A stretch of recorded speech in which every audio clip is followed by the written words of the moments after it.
All right, everybody, come on in, come on in. Welcome back. It's been a couple of weeks. Welcome back to Let's Talk with Maggie and Lucy, where we believe the older women should teach the young, just like the late, great Kevin Samuel said. We like to come in here from time to time with you all and share our perspective as two older women with over 40 years of marriage experience. And we are here for the young women who are prioritizing marriage and family in their prime. So hopefully you can learn from us as we share with you all. So, Lucy, hello. Please greet the people and let us know what are we reacting to today. Hi Maggie, hi everyone. It's funny when I send you these things, I don't go back and look at them. So now that I see this, I'm going, "Oh, now I remember that one." This one is a good one. This woman, again, this topic is always on my algorithm because that's one of my fascinations. I love to see how society has become what it is because of certain changes in during our eras and decades. And this woman speaks about how, unfortunately, wokeness is more of a woman type tendency than men, and men, unfortunately, have become. I think she says feminized because of following those needs that women are calling for. So this is going to be interesting. I would love to see your reaction and everybody else's thoughts on this because it's fascinating to me. My algorithm is always throwing curveballs at us, and this one is one of those. We are in for a doozy, you all. So, yes, let me give you your two disclaimers, and then we're going to start with a little definition because I had to look up a couple things because I was like, this is new to me. Again, Lucy and I are here to promote marriage and family for the young women that want to do the same in their prime. If you want to be a professional dater, none of this applies. We cannot help you. This video is linked in the description if you want to watch it without our commentary. Feel free. I have requested to react to this one. This one is from a channel called Unheard. Never heard of this channel, but there's an author, a conservative author, and we are not political here. We are just hoping to learn from this and promote marriage and family. But this is a conservative author who wrote an article that apparently went nuclear. And so she was invited to explain herself in this interview. So this one's about 35 minutes. So what I did is I went ahead and got some timestamps here. So if you see me looking at my phone, I got some timestamps that we can play what she says to explain herself, and then we can give you all our take on it. As always, we love to hear what you have to say, so please share in the chat and we will bring it up on screen. So, two definitions that I want to start with. You're going to hear wokeness and you're going to hear feminization in this interview. So, I'm going to share my screen because I looked these up because I thought I knew what they meant and you may know what they mean, but just for the context of what we're going to be talking about, I want to make sure that we are all on the same page. Okay, so let's start with wokeness. Let me go over, let's see, make sure I'm sharing. All right, that's the article. We're going to share this one. So I'm not going to read this to you all. You all can read, but basically, wokeness has changed from the original definition that I knew it to be. I knew it to be originating from the African American community to talk about, like you can see here, racial inequality or anything of that sort. But I didn't know this. Maybe you all did. I had to ask Mr. President. It has been commandeered by the feminists to now talk about anything that is an injustice for their social and political views. All right. So when we talk about wokeness, if you're old like me, you may be thinking of the original wokeness, but this is wokeness as feminists use the term. All right. So I just wanted to go ahead and start by saying that. You're also going to hear her use a term called feminization. And you know, Lucy and I believe in femininity, elegance, and etiquette. That's what we teach in the finishing school that we just wrapped up. However, that is not what feminization is. So I'm just going to share because I had to look this one up too so that we are all on the same page. Feminization is about the process of making something more, they're using the term feminine, but I'm going to say more woman friendly. All right, because you will hear, and in my opinion, I don't think anything we're going to hear is about femininity, but wokeness as it applies to the feminists and feminization as it applies to making things more women centric, or as Kevin used to call it, gynocentric. Okay, so I just wanted to establish that. And then we're going to get into this interview. So I am going to play the first clip, and she is talking about her definition of wokeness, and then we will react to that. All right, so let's go in here. We're going to go to the video. This is Miss Helen, and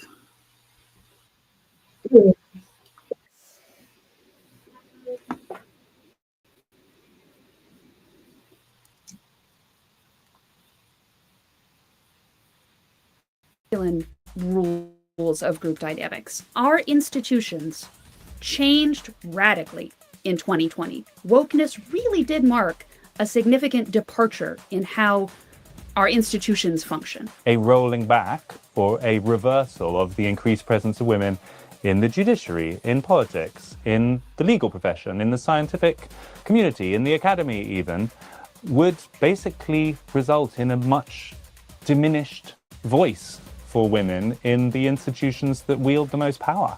Are you comfortable with that outcome? In so many ways, I depend on the institutions of society is an obstacle to that, then I think I have an interest in seeing that feminization rolled back. We have lost something if history departments become feminized, when parliamentary debate becomes feminized, when all of these things become feminized. The institutions just don't work as well. all right, so let us unpack that so you all can see a little bit. And then we're going to get into more of this. So that is Helen. That is the author. And I would love to know what you all think in the chat and how you all define, oh, here we go, sorry, how you all define wokeness. But you can see that this is going to be more of an academic debate. So she is an author and she is arguing against the direction that certain areas are becoming more feminized. She is noticing the change, and I think the change is all around us. And you all can let us know if you think it's a good thing or if it's not a good thing. But I'm going to take the stand on, we can't put our heads in the sand and say that this isn't happening. Things aren't changing. It's up for you all to decide if it helps what your goals are or not. But I have some opinions about this we're going to get into, but I just wanted to lay the groundwork. What would you say, Lucy?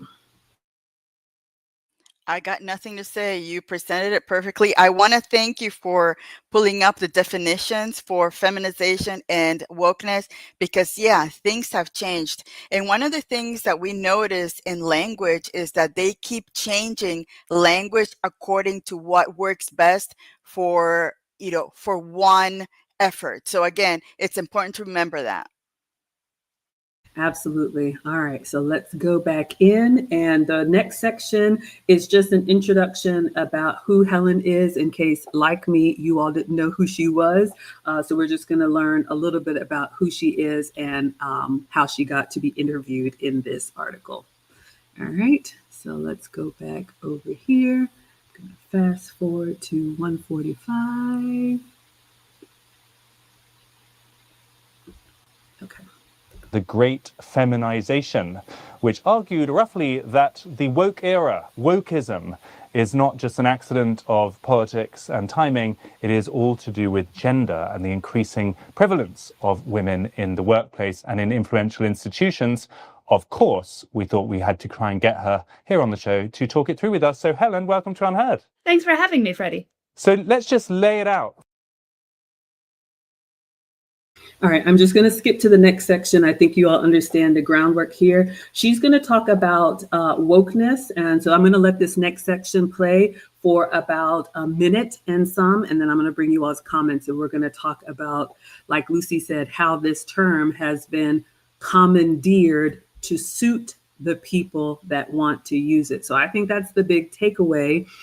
Sometimes things can be appropriated by people who want to use it in a way that suits them. So just be very mindful that happens all of the time. All right, let's go back in and listen to what she defines wokeness as. And that's at the 3-minute mark. clicked into place for me. Wokeness is feminization. It is feminine patterns of behavior and group dynamics applied to institutions that had previously operated by more masculine rules of group dynamics. And to check this hypothesis against the facts, all you have to do is look at the demographics of various professions and institutions. Many of them tipped over from being majority male to majority female in the decade or even the 5 years leading up to wokeness. Law schools, for example, tipped from being majority male to majority female in 2016. The New York Times tipped over to being majority female in its staff in 2018. Medical schools, the white-collar workforce overall, just so many of the basic bedrock institutions of society demographically feminized right around the same time that they developed the, I would say, pathologies of wokeness. And so the fact that what wokeness entails so resembles feminine group dynamics, that can't be a coincidence. So that's my theory. That All right, so let's take a moment and unpack this. She's giving a little bit of background on how we got here. And again, it'll be up to you all just to decide if this is better or worse for you. But for me, I think we need to start by understanding and accepting that there are some fields that predominantly have been male. There are some fields that have been predominantly female. You can argue whether that's good or bad. It just is. And this, for me, goes to the crux of the argument. You hear me always saying, we are not equal. We are equally valued, but we are very different. A man is a man and a woman is a woman. So if you want marriage and family, I think understanding those roles and why we're not partners and just interchangeable Lego parts, it's actually really important to where our relationships are going, our families are going, our communities are going, our society is going. So she's saying in this section that as these institutions have become more feminized, which means more woman-friendly, wokeism, as it is understood now, has kind of exploded to align with that feminization of these institutions. So change is happening or has happened. We'll see how that applies moving forward. What would you add, Lucy? I love how you interpret all that information because I listen to it. I understand it. I know, but it's hard for me to explain it as eloquently as you're doing it. So that's why I had to share this with you, because I knew that you were going to put it in the appropriate words for the public to understand. Oh, thank you so much. All right, so let's go back in. So that was the section on wokeness. Now we're really going to get into the meat of it now. All right. So the next section that I've timestamped, she's going to talk about how men and women disagree. All right. So let's get out of the political sphere and let's just think about human nature. If you're a man or a woman, if you've had an argument with a man or a woman, see if you can relate to this. This section is about 2 minutes and I'm going to let it play uninterrupted. And then we're going to talk about the disagreement. All right. Let's go back in. And this is at 4 minutes and 30 seconds. Of cancel culture, those kind of things? Or which parts of woke do you think are particularly feminine? The one that I encountered first in my own career, because I argue for a living, is the idea that disagreement is a personal affront. That if you disagree with me, I take offense at that. Now, for me, my belief has always been that if I disagree with you, that's a sign of respect. If I'm arguing with you, that's how I show respect. That conflict is not necessarily something that should be minimized. Sometimes conflict is a good thing. Certainly in terms of debate, rational debate, conflict is the essence of that. What we saw during the woke era was this new idea that if you're disagreeing with someone's position, you are questioning their humanity or invalidating their lived experience. Wokeness was a way of shutting down conflict rather than living with conflict. And that's a pattern that psychologists have observed in differences between men and women. And to clarify something that's caused a lot of people a lot of confusion and trouble in evaluating this argument for themselves, it's not so much differences in individual men and women in terms of their tastes, but group dynamics, how male predominant groups behave versus groups that are majority female. It would not be fair to, or it would be reductive to say that men like argument and women are more conflict averse. That may be true in general terms, but there are plenty of exceptions. There are plenty of women who like conflict and plenty of men who can't stand it. But when you're talking about groups that are majority male versus groups that are majority female, it is a lot more consistent and fair and true to the facts to say that, look, groups that are majority female tend to operate by these HR type rules of you can't ruffle anybody's feathers and you have to lather any criticism in layers and layers of compliments and you have to avoid conflict and be more consensus based. And at the level of the group, that does tend to apply. Because it's a little. All right, y'all. So let's get in here. And I know this is a lot, but you can turn on your nerd brain with me and sink our teeth into this one. So she talked about the way men and women disagree. And again, for me, what's so fascinating is how what Kevin Samuel said just still lives on to be true. Do you all remember when he used to say, "You're not that special snowflake," right? When you think about the group at large, that is where the scales start to be tipped. We're not talking about one-offs here. So ladies, in relationship with men, in communication with men, in conflict with men, this is why your argument of, I know somebody, not all, or all of these things that say, well, that one time at band camp, that doesn't make or break the argument. So we talk about the difference between how men conflict and how women conflict, right?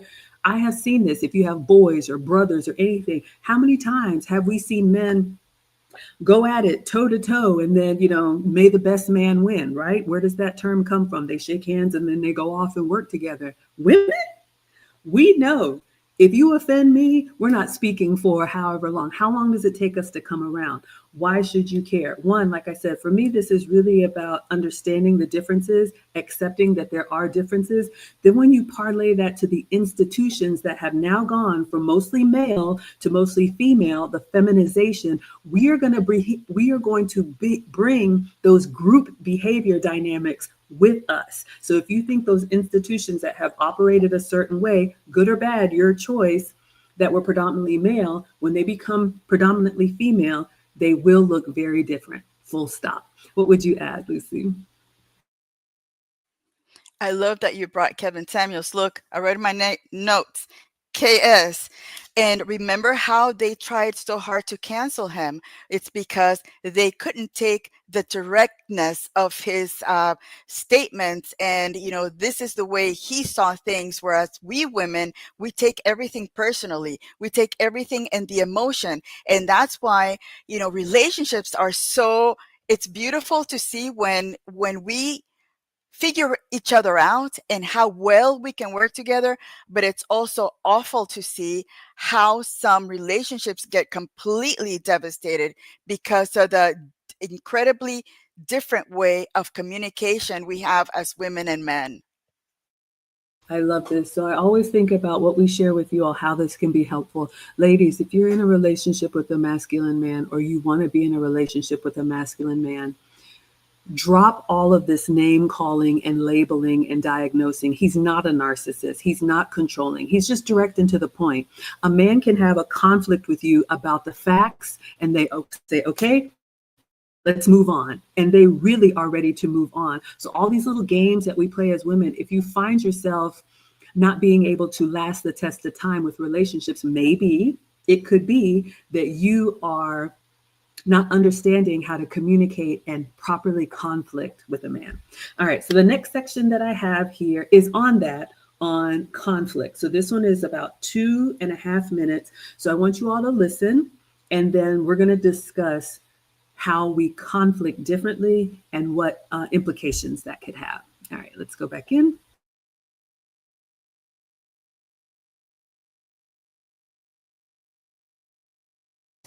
There's a different approach between men and women. Talk us through that. That's true. One book that I happened upon as I was pursuing this line of inquiry for myself was a book called Warriors and Worriers by a psychologist named Joyce Benenson. And I tend dispositionally to be skeptical of evolutionary psychology arguments. I personally do bristle at the idea that what I do and how I behave has anything to do with cavemen or our ancestors on the savannah. But in this case, I think her argument resonated with me because it reflected things I've seen and experienced myself. She said that men developed rules of interpersonal behavior adapted to war and conflict with other tribes, whereas women developed rules of behavior consistent with conflict within the tribe and with particularly their female rivals. The example of that difference that I think clicks most easily for people, or at least that I find that most ordinary people today recognize most easily, is that men are much more likely than women to have a concept of the honorable opponent, to be able to fight someone bitterly, even to the death in war, and yet at the end of it, be able to shake their hand and say, I respect you, and say, good game, fellow, and return to some kind of basic status quo of, yes, we were fighting to the death a moment ago, but I nevertheless respect you and honor you, and I'm willing to operate within rules of conflict, and the conflict's over, and now that it's done, we can be friends again. Women tend to be slower to reconcile. I was surprised but pleased to discover that this is true even in primate species, that when they observe the behavior of chimpanzees, that females who get into conflict are slower to reconcile with their female rivals than males. I don't know, there must be something to it if even chimps are doing it. But women tend to not have that attitude of good game, let's shake hands and put bury this conflict, bury the hatchet. Women tend to simmer and continue conflicts indefinitely. And Joyce Benenson offered her evolutionary psychology reasons for why that might be the case in the difference between how men and women handle conflict. But whether or not her explanation for why it's true is valid or not, I think that most people would accept that it is true. All right, another one to sink our teeth into. So you all can either object or concur. I find it fascinating when she said that men are more likely to deal with conflict outside of the group, whereas we women are more likely to deal with conflict inside of the group. Let's bring it to the modern time. Men are more likely to deal with conflict outside of the home. Women are more likely to deal with conflict inside of the home. So again, argue if you want to, but ladies, if you are having difficulty maintaining a relationship, do you understand now why men might say, I don't want to come home to that? They're already dealing with the conflict out there. And I love what she said about the honorable opponent. I don't know why I've gone down the rabbit hole of Viking shows, but I find it fascinating the way fights used to be, where it was almost like set up to where, like she said, even if it was a fight to the death and someone died, they died an honorable death as a warrior. Am I saying we need to go back to medieval times? No, but human nature has not changed in all these hundreds and thousands of years. So if you are a chaotic woman, if you are a woman that not only has your man worrying about what's going on outside of the home, outside of the relationship, but then when he comes home, he's got to deal with you and your mouth and your complaints and your nitpicking and everything else, maybe could that be a reason why you don't have a relationship with the kind of man that you admire and respect? So how can you fix that? Like Lucy says, we need to be an asset. Ladies, if we know our nature is to stir up trouble and to, cause derision where there isn't any, maybe we can work on being, you know what? Don't worry, I got the home fires burning. The last thing you got to worry about is out here. I'm here to be a support system so you can go out there and conquer, and then we all benefit. What would you add, Lucy? And it's incredible how she pulled up that author, Warriors and Worriers, because we as women, we tend to worry about things that really don't even apply to us, and we can take it to the millionth scenario where men are looking at things. This is what's happening now. These are the steps that we're going to take to fix things. And that's where it's important for us women to understand that it's in nature. Men deal with things in a very different way. I always put my husband and me in when we have arguments, when he says, when we got to have an argument, it's over and done with. And he moves on and he does his own little thing. He goes to do the tractor back there.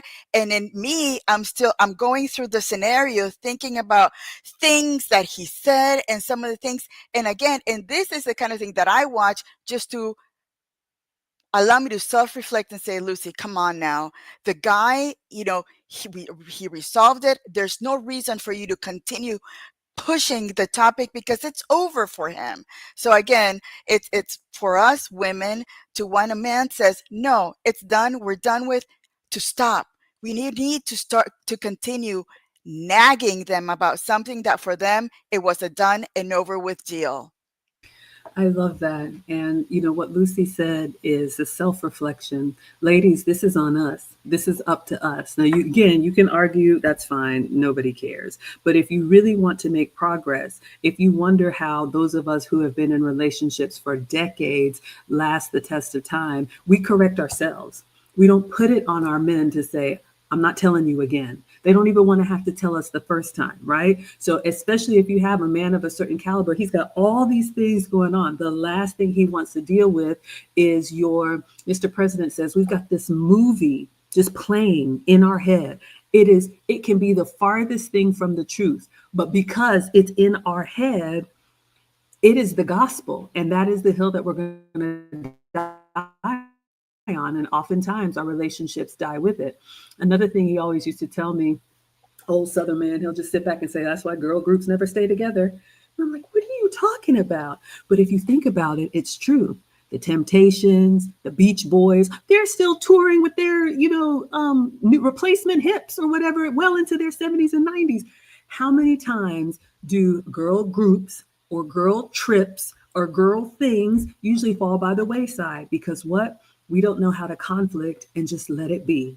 We don't know how to fight fair. We don't know how to get offended and get over it and not keep dragging the same thing over and over. So again, this is just our species. And I think if you kind of get over yourself and realize this is just who we are as women, once you know that, and it's not you against me, we can decide, like Lucy said, if we want to self-reflect or if we just want to stay in our hurt feelings and stay single, because that's an option too, right?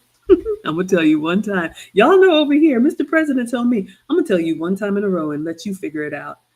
I was like, who is he talking to? I love it, but who is he talking to?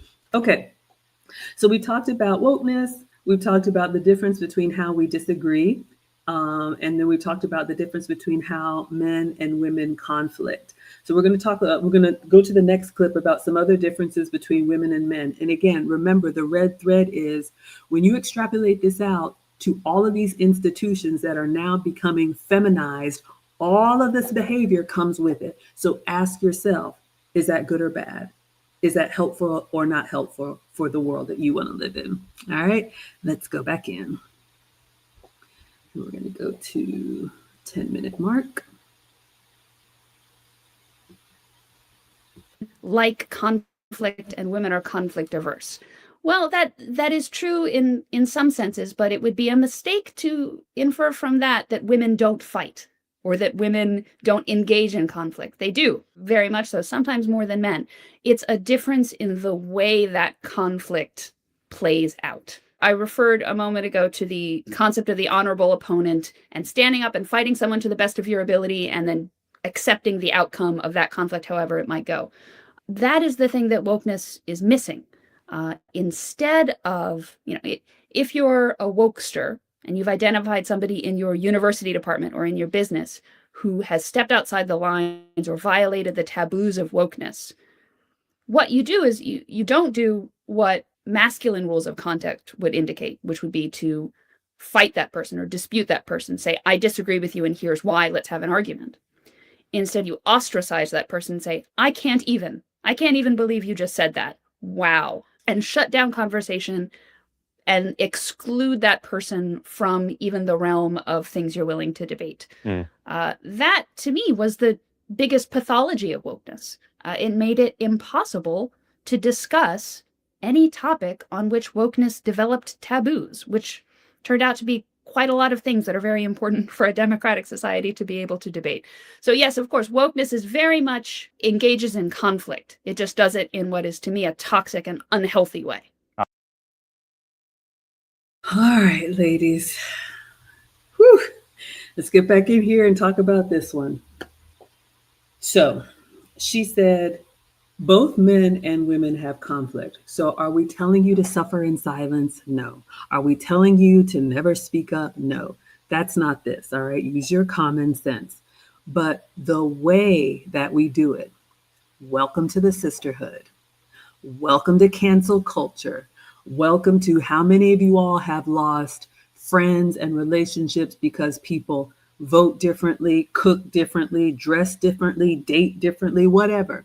So what she's saying that as women, if we disagree with somebody, we can't just argue, or we don't just argue on the merit. I disagree with you because of these reasons. Now it is all of you that I cannot stand, and all of you must be disposed of. And to me, that's a very juvenile way to have any type of disagreement. You're not going to work well in any group environment or work environment, let alone a relationship, if you can't stick to the facts. And this is something that Kevin was so masterful at when women would call in. And you all know he would stay on them about that same question. Even something as simple as, what was your weight the last time you got on the scale? I'm not telling you to say the number, but y'all remember how we used to tap dance all around? Oh, I don't know. Come on. So again, this is just about some differences between women and men. And you can ask yourself if you recognize any of these behaviors, and is it helping you get the outcomes that you want? And as institutions are becoming more women-led and women-driven and more feminized, what does that mean for all of us? What would you add, Lucy? Yeah, and in addition to that, this is not about being performative, because you can pretend to be somebody that understands how men work. It's about accepting that's who they are and appreciating them for who they are. So again, we work in a more of a passive aggressive way of doing things. You know, the gossiping, the smearing of somebody that you don't like with other friends, and making them look bad because you had this whatever argument you had with them. I see it in HR, how a woman can accuse a man of something, and HR doesn't have to tell the man who was the accuser, you know, and he has to go through all that stuff. And that is a very scary concept to accept, because there's no accountability. The woman, you want accountability from the man, but you don't want accountability from the woman. And that is just absolutely insane. Yeah, we're going to go into that in the next section, but I just want to take a pause, and especially for the young women whose heads might be reeling. Like Lucy said, this is not about saying what is better or worse. It's about saying what is and making an informed decision. So in relationships, because that's where my heart is, in marriage and families. So ladies, we need to understand that our men are who they are by nature, just like we are who we are by nature. And if you have a good man, don't cause confusion and throw the baby out with the bathwater because he spoke to you sharply one time and you cannot believe that, he was so direct with you. So the decision is, okay, I always like to use myself as an example. You all know I can speak extemporaneously. Men don't like that. So if that means I need to think before I approach my man and give him all of the color commentary that he didn't ask for, if I am going to need him to make a decision, or I'm requesting something, or I need to inform him, I get straight to the facts in the beginning. And then if he wants the detail, I can give him the detail if it's needed or not needed, or I can just save that for my girlfriends who want to know all of the tea. But that is an intentional act that you can do to put the relationship over your feelings. And I'm just going to say this because I can feel the women saying, well, do we always? And it's not fair. Please believe the men that love you and care for you, they are going well out of their way to treat you with kid gloves. If you saw the way men spoke to each other, my God, if you saw the way fathers check sons, or you all can only imagine, especially, you know, what's gone on in my family, what I have seen, it is, if men treated us the way men treat each other, we would be a puddle on the floor. So when a man loves you, they know, and they're taking time to soften some of that and give us some of those warm and fuzzies that we need as women. That's what makes a relationship last the test of time. You're both giving, you're both adjusting, you're not keeping score, you're not keeping points, you're not trying to, you know, compete against each other, because we're not partners. We're man and woman, and we're very different, but we are better together.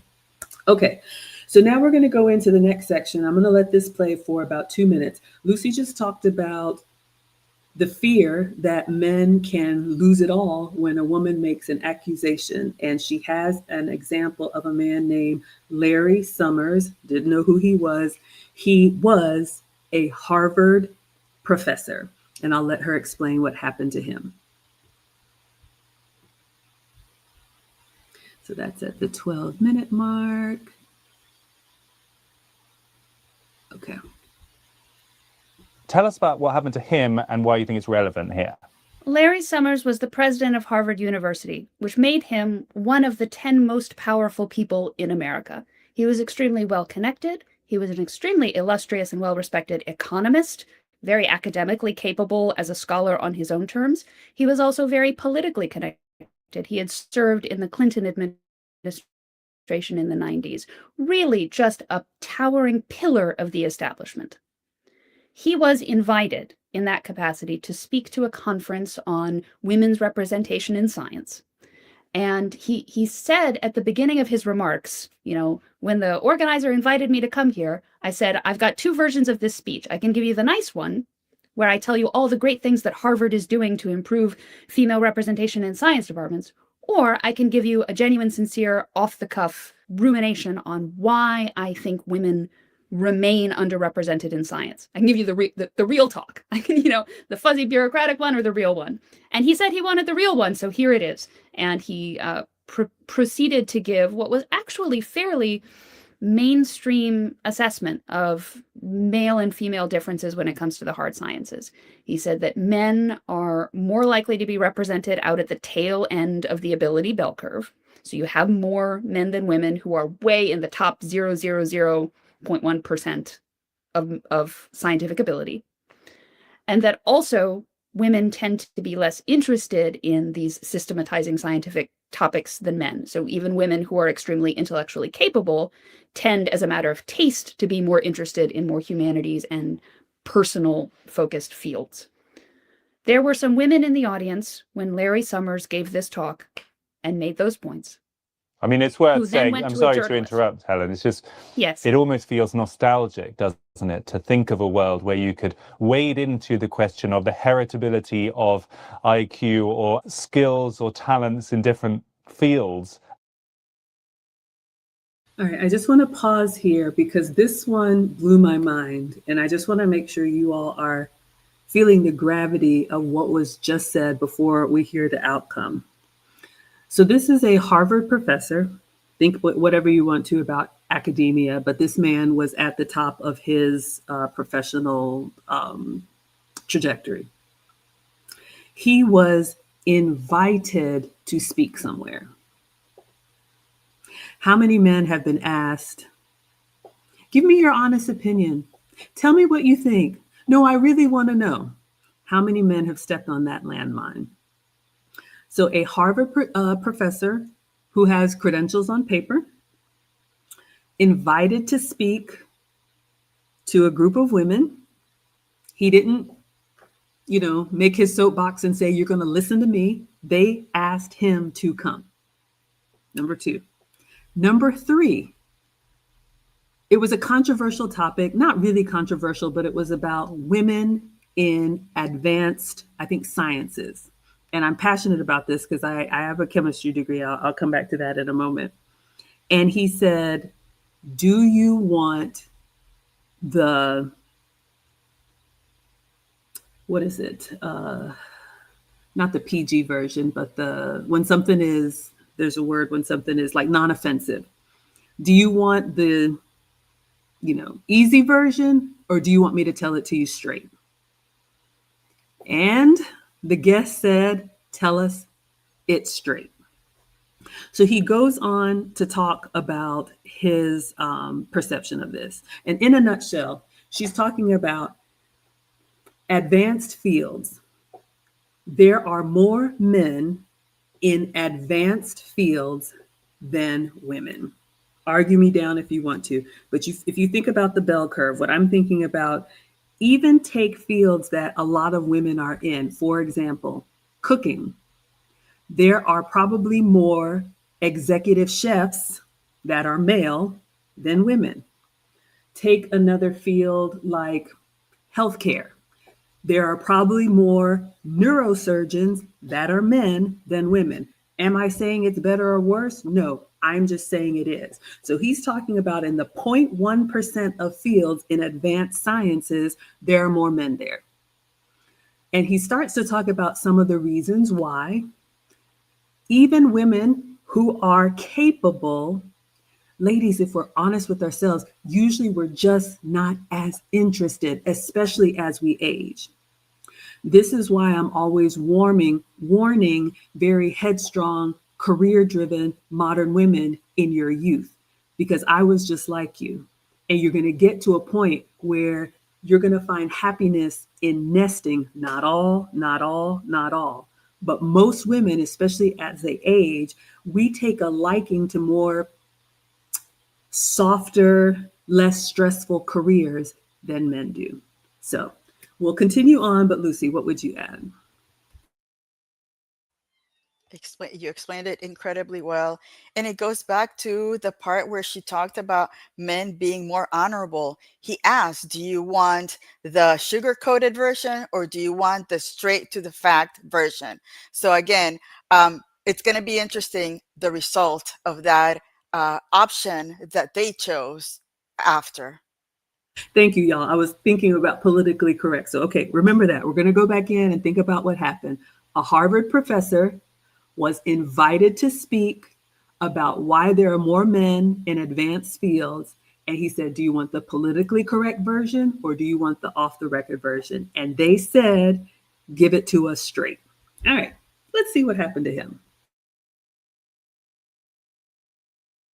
And not realize that this is an unexploded bomb. I mean, anyone in the years since would be tiptoeing around and would just steer clear of it. But there was Larry Summers in the golden days of 2005, just thinking he'd riff it. Well, one of the most important aspects of this story is that he thought he was off the record. He was off the record. And the rules of off the record say that you can't take quotes from somebody's off the record speech and hand them to a journalist. But one of the classic differences between men and women is that men are more likely to be invested in rules, whereas women are more likely to focus on the outcome that they want, that they think is going to be best, and kind of fudge the rules to get their way to the outcome that they want. And that's, whether or not you accept that's true of men and women in general, certainly in this case, the women ignored the off-the-record rule, took Larry Summers' quotes to a feminist journalist, and stirred this up into a massive national scandal. And the thing that was so dismaying for those of us who remember watching it unfold at the time is that these women who were trying to get Larry Summers fired, and as they eventually did not offer any arguments. They did not try and say that what Larry Summers said was wrong on the facts. What they said in the quotes that they gave to the New York Times was, I was so offended I couldn't even breathe. I had to leave or I would have passed out. And I'm sitting there thinking, you're not really beating the allegations that you're emotional rather than rational, ladies. Feminist hysteria managed to unseat one of the most powerful people in the United States from one of the most valuable positions simply on the basis of being offended without even trying to argue that what he had said was wrong. So by that So this Harvard professor was eventually fired after being invited to speak about a topic about women. And they said, tell it to us straight. And not because what he said was wrong, but because of how it made them feel. To me, that is such a tragedy. And this is why, ladies, those of you all that are complaining, men don't approach, men aren't putting any effort, I don't understand, I feel invisible, all these things that are happening. Because to me, I always relate it to the relationship space. Can you understand? And I don't know this man, and I'm not taking any sides here, but whatever it took for him to get to Harvard professor, that is an accomplishment that probably took him decades to get wherever he is. Any man who has built something, it is so much that they risk dealing with us. So again, if you want to be in a relationship with a man, do you show up as somebody that is a risk, or do you show up as somebody that can be trusted and that can hear something that may hurt, but you're not going to have that feminist hysteria that she talks about, that now, not only am I going to disagree with you, I'm going to shut you down, I'm going to cancel you, and I'm going to get you fired and probably smear your reputation. To me, that's just a tragic example. And I know this isn't the only case, but ladies, this is part of the reason why men are giving you one opportunity to try and get this right. And if you show up as somebody that could ruin everything that they work for, you'll just find yourself perpetually single. What would you add, Lucy? Yes, and that is heartbreaking. What that story reminds me of, or gives me the picture of, a woman just setting up fire to a house and completely destroying the man's house, completely destroying the man over something that was factual, but they didn't like it. And again, that goes back to, we're not being honorable. If you say we're going to take it as it is, we got to take it as it is. And unfortunately, most women, all of us, we are known to change our minds all the time. And the men that love us, they understand us, they give us grace, they love us for that. But again, we have to be very, very careful about asking someone to tell us how it is, and then all of a sudden, because it doesn't go with what we believe, now we destroy his life completely. That is absolutely insane, and it's just lack of honorability, or you just don't have character when it comes to that. I can't it's hard to believe. Yeah, I'm seeing you all in the comments. You all are fired up on this one. World Class says that this is why we don't tell them anything. So again, ladies, you can decide if this is the hill you're going to die on, or if you really want a relationship that's going to last the test of time. We have to, one, understand that we are different and how this can play out. Here's something that you can do, low hanging fruit, because some of you all are saying, well, I wouldn't do that. Well, not all. Well, like Mr. President said, until the good ones start speaking up, everybody's going to get it. And even if you're one of those I wouldn't do that kind of women, we are all getting lumped into this sisterhood, which means we have to overperform and we have to demonstrate that we are worth keeping around, because men are the ones who control relationships. Argue me down if you want to, but we have to demonstrate that we can handle news that might be a little bit constructive criticism. We have to say, well, you know what? I did ask you. Next time I won't ask. Because I'm telling you, when I ask Mr. President something and he does this right here, you really want to know?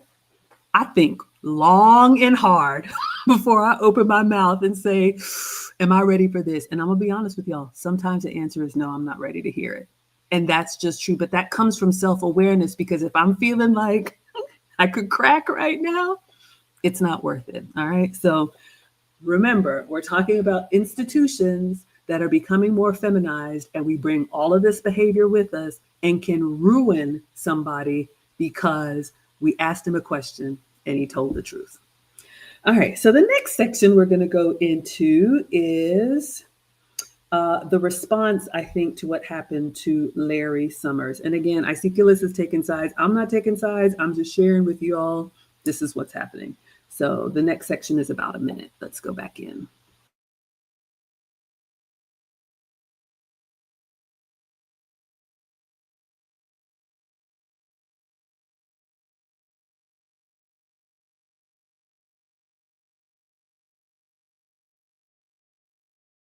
going back all the way to Phyllis Schlafly, took gender differences as their starting point and then asked, given that these are the differences between men and women, what are likely to be the changes in our institutions? How is this likely to play out if institutions tip to being majority female? The important thing about the article I wrote and the position I am taking is that I did not take gender differences as my starting point. I began with the observation that our institutions changed radically in 2020. Wokeness really did mark a significant departure in how our institutions function. So given this huge, unprecedented, otherwise inexplicable, massive social change called wokeness, what could possibly be the explanation for that? So I didn't start with gender differences and saying men and women are different, therefore I think more ladies is going to be a disaster. I started with observing a disaster and asking what could possibly explain it. And I think that the most simple explanation is feminization. Yeah, and you come up with some quite convincing dates here. Law schools became majority female in 2016. The New York Times, as you mentioned, became majority female in 2018. Medical schools became majority female in 2019. And overall, the college-educated workforce became majority female in 2019. A lot of people, I think, women or men, would hear those statistics and feel like that was something to celebrate. They might say, okay, maybe the way that these institutions work has changed. Maybe there are some negative aspects to that. But overall, it's a positive because it means greater participation. It means they will reflect the communities they're serving better, etc. You know what the arguments are. Do you also see some positives in the additional presence of women in the workplace? It depends on the field. I think there are some fields that are very much enhanced by female representation. I am basing my judgments of whether increasing feminization is a good thing or a bad thing based not on speculation about how I think women tend to be, but on observation about how increasing feminization has affected these institutions so far.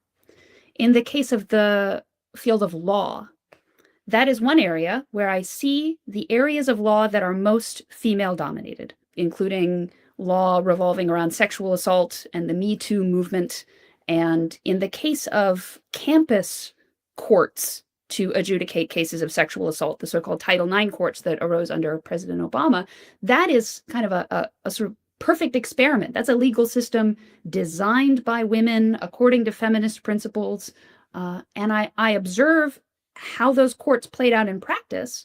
And I think, well, gosh, these Title IX courts for sexual assault on college campuses were just railroading a lot of innocent guys who got caught up in ambiguous situations. So there were many injustices committed by these courts. They don't seem to have the safeguards that I think are really important. These were courts designed to believe women and protect women, and yet they tended to do more harm than good. And then during the Me Too movement, what we saw, certainly in America, was many of those same legal principles and habits from the campus courts that existed on universities being applied to actual legal cases of sexual assault prosecutions in the real grown-up courts, things like the Harvey Weinstein trial and all the rest of it. And there was a tendency in those Me Too cases, certainly in how they were covered in the press, and even a little bit how they were dealt with in courts of law, that seemed to me to be inching closer and closer to the problems and the pathologies that were observable in the Title IX courts for sexual assault on college campuses. So that's a case where I am just observing as a fact about the world that I can see with my own eyes, that increasingly feminized legal areas or types of courts tend to function in ways that I don't like, that I think are bad. To be clear, there are some people who thought the Title IX courts on college campuses were great, who thought they were pillars of feminism. They were really sad when President Trump got rid of them. But I think they were bad. I think they were kangaroo courts. And I think if our actual legal system comes to resemble them, that will be really bad for America and for anybody who has to live under the rule of law. So all right. right. So let's unpack this one. Again, I am not a legal scholar. I'm not an attorney. I don't even play one on YouTube. But I did want to go back to, she had a screenshot up there. I'm going to see if I can go back to that. If you all saw, like I saw, just some statistics, and hopefully we can agree on statistics. Whether you like it or not is up to you. Whether you think it's good or not is up to you. Law schools have become majority female. All right. What else did she say? Medical schools have become majority female. College educated workforce, majority female. I'll even say, even college campuses, aren't there more women enrolled in college than men? As a woman, like I said, I want what's best for all of us. I am a very passionate boy mom, and it breaks my heart to see how,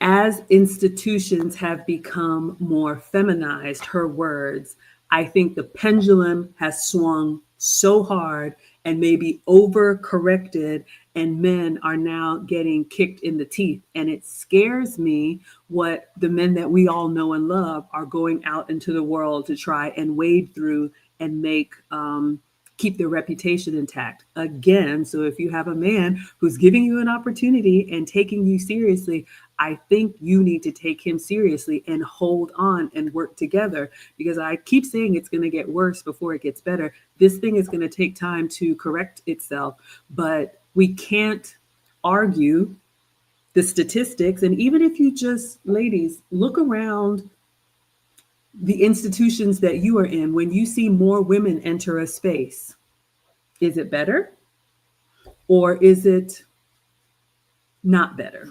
What would you add, Lucy?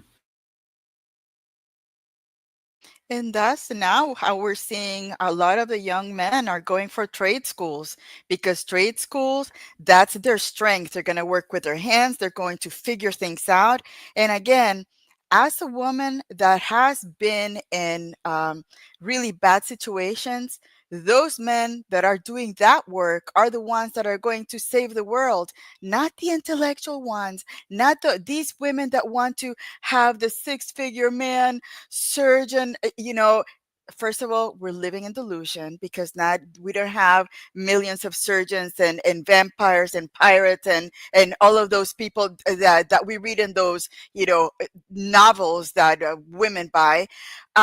But that's why they're focusing more on the trade schools, because they don't have that nonsense of these women looking for, to get them into trouble, even though not all women do.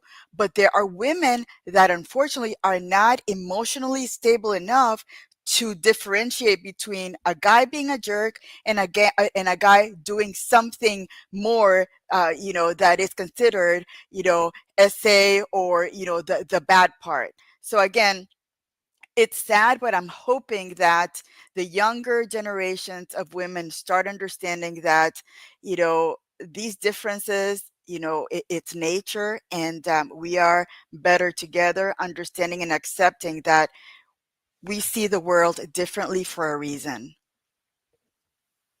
I couldn't agree more. And this is why the intact family is so important. And this is why we need men raising boys, and we need girls to see real men and how they operate, how they handle conflict, how they deal with the ups and downs of life, and not your bitter, single, older mothers, aunties, or whatever telling you what men are. No, you need to actually experience what men are. So that's why I always say, for the young women in their prime, now is the opportunity for you to work on those relationship skills. If you want to be a professional dater for 20 years and then you look up at 35 or 45 and you're like, okay, now I'm tired of being out here on my own, I really want somebody to sail into the second half with, you're going to be ill prepared. There's a couple other segments. There's one on politics, and then there's one on individual versus the group that I want to play and we'll react to, and then wrap it up. Are you okay with that, Lucy? Yes. Okay. So the next section, and we're not political here, but I think there's something we can learn. So I've got a timestamp for another minute and a half, and then one more after that. So we're going to go to 2420.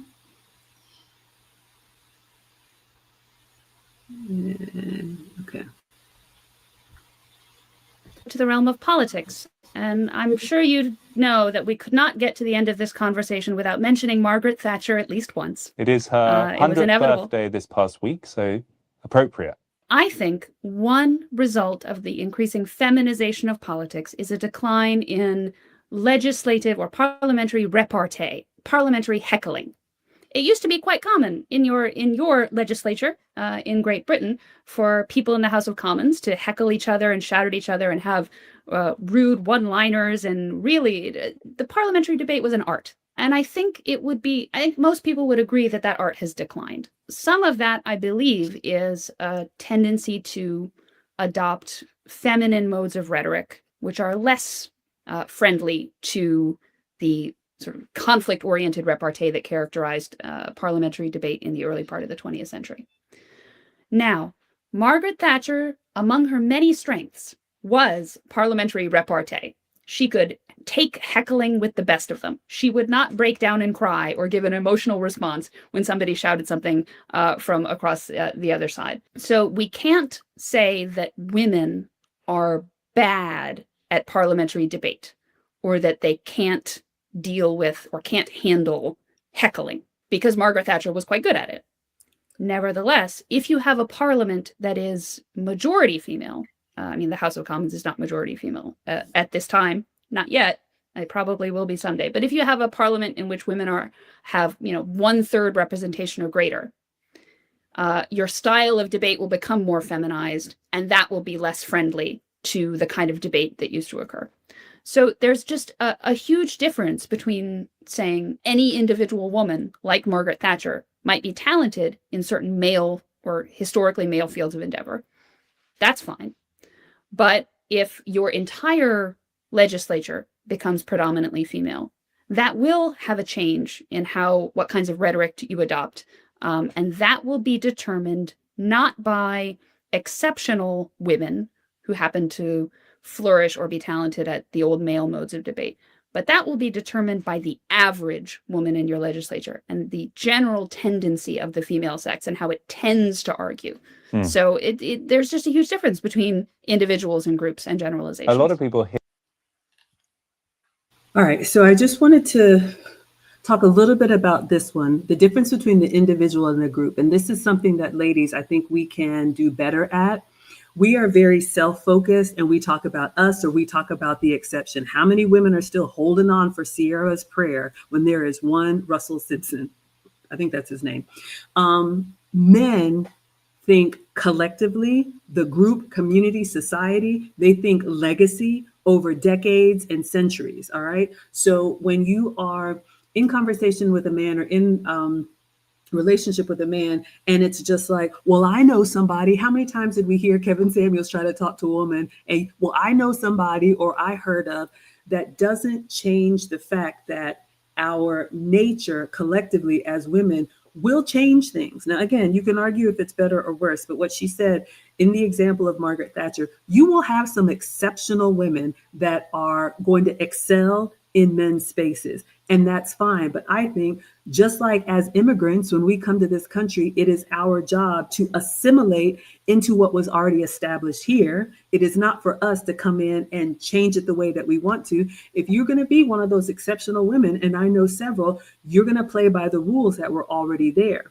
But when you bring the average women, now we have, just because Sierra had, a child out of wedlock, now we think all women that are, single mothers or have illegitimate children should be given the Sierra treatment. That is where we mess up, ladies, because there may be a one-off. There may be an exceptional exception, but that is the exception and not the rule. So be very mindful of that. What would you add, Lucy? I agree. We are masters are pulling the exception, before the rule. I know that one person that 10 years ago was very successful doing what right now we see 20 million people not being successful at. And, we can see that happening in that, these younger women saying that they're going to be millionaires by putting themselves out there in the only fools environment. And then because they have seen that one person that made herself a millionaire, and now they're going to, suffer greatly for doing something that silly because they decided to think that they were also going to be the exception to the rule. Absolutely. So, ladies, what can you do? Then we'll get to the last clip. Take a moment and observe, objectively observe. You may know one person that won the lottery, but like Kevin would ask women, is that a good retirement strategy? When you look around, when you look at the collective, when you look at most men, when you look at most women, when you look at most of these spaces, is that something that you can hang your hat on? We have men on Instagram that was talking about, more women are in college, but that means more women are carrying the debt now. All right. So again, if we want men to take us on, should we be saddling them with that just because we know somebody who started a law practice? Yeah, but do you have what it takes? Everybody wants to be Beyonce or whatever. Are you willing to perform and do all that stuff? Most of us are not, if we're being honest with ourselves.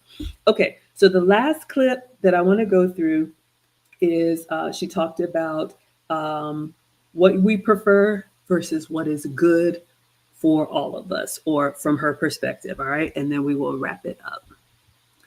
So that is at the 27.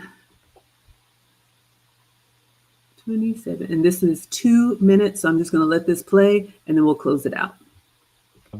Oxford debating society atmosphere, which alienates ordinary voters. That's normally the phrase you hear.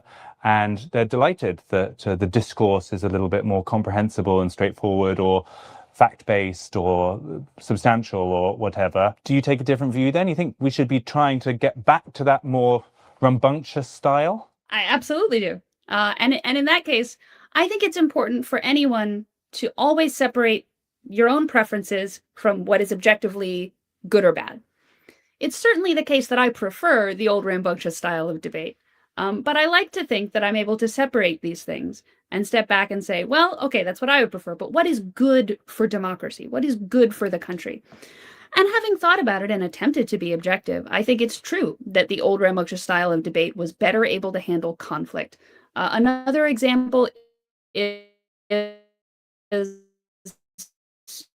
university departments. There are lots of people who look at English departments now or say it's great that history departments are focusing more on traditionally female lines of inquiry. We do more social history now and feminist history now, talking about ordinary people. And we don't do so much military history or kings and queens anymore. That's the old stuff. And I think the rise of women in history departments has been a big factor in that change. But I look at the kind of social history that these departments produce and I think, well, this is not actually very good. And I think that if you have history departments that don't have any respect for military history or traditionally male fields of history, that's bad. And I will stand on this position resolutely. I think that is not just a matter of my own personal preference of the kinds of history that I like to read, but I think that's, objectively true of history departments in general. We have lost something if history departments become feminized, when parliamentary debate becomes feminized, when all of these things become feminized. The institutions just don't work as well. All right, you all. So I know she was talking about debates and parliament, but the takeaway that I want you ladies that are interested in marriage and family to take from this is, especially with the men that we admire and respect, like Lucy says, they are honorable and men are willing to sacrifice for the greater good, the men that we want. So ask yourself if the institution, the experience, whatever you're going through, this fight, this trip I need to take, this car I need to have, this big house I need to have, is that what I want? Is that what I prefer? Is that just good for me? Is that going to make mama happy so everybody else can be happy? Or is that better for the group? Is that better for our family? Is that better for our legacy? Is that better for the community? So ask yourself, all of these changes that are happening, we've established them. If we feminize all of these things that have kind of functioned in a certain way and they become woman-led, is that better for the group? And you can ask yourself if that's going to be what you want, or do we want to hold on to some of those traditions that have brought us to where we are today?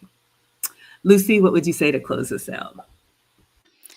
Thank you all for participating in the chat. Thank you, Maggie, for interpreting some of the stuff that was a little more university bound language that I remember in school. When I heard that, I was probably already thinking about what I was going to do after I left the classroom.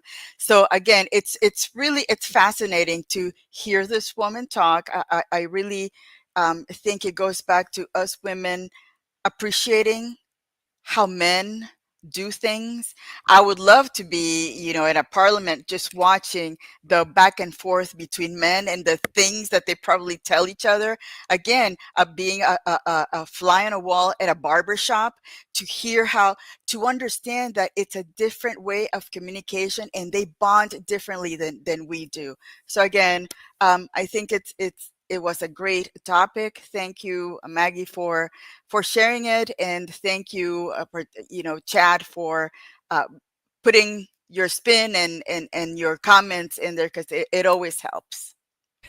Yeah, absolutely. This was a good one, Lucy. So this one was a bit academic, but we didn't finish the video, y'all. There's some spaces at the end. If you want to watch this and listen to what she would do, the future as she would paint it, you can watch the video. It's linked in the description. I wanted to end it here because for me, this is really about what can we learn from this? What can we observe about what's happening? And you always hear us say that we are better together because we aren't equal. But if we can understand our differences and accept our man's differences, that is how your relationship can last the test of time, when you're working together and not against each other, because we want them to do it the way we do it and they want us to do it the way they'll do it. That has never worked in the history of man or marriage or relationships. All right. So are we skipping next week, Lucy? Yes, we are. Okay. Sorry. No problem at all. Y'all, we are here until we are not. All right. So just set your notifications, because things happen in the real world and life is happening for all of us. So we will be back in a couple of weeks with another reaction. And I truly hope that this was helpful. And until then, we will say Adios. adios.